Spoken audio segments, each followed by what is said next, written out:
নমস্কার বন্ধুরা, আজকের রেসিপি আমার কচু ডাঁটার তরকারি।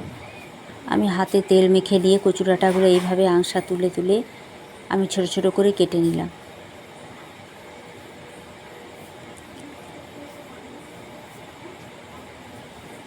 এইভাবে প্রত্যেকটার আঁশ তুলে নিয়ে এইভাবে কেটে নিতে হবে।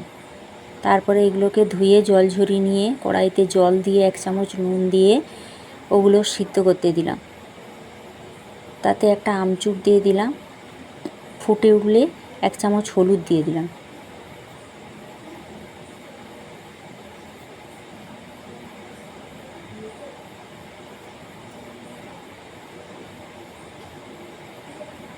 তারপরে ভালো করে আমার টকবক করে ফুটে সেদ্ধ হয়ে গেছে। আমি জলটা ঝরিয়ে নিলাম।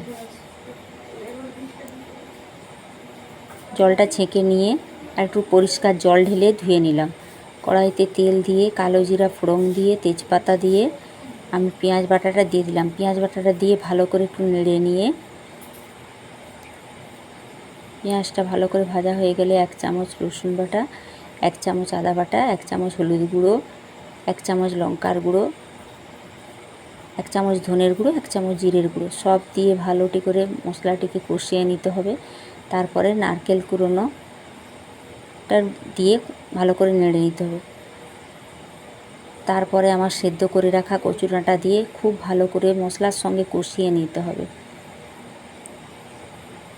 পরিমাণ মতো নুন আর পরিমাণ মতো স্বাদ মতো চিনি, তার সঙ্গে চিংড়ি মাছগুলো ভেজে রাখা ছিল ওগুলো দিয়ে ভালোটি করে নেড়ে নিলাম। 1 চামচ ঘি আর 1 চামচ গরম মশলা দিয়ে আমি শুকনো করে নামিয়ে রেডি আমার কচু ডাঁটার তরকারি।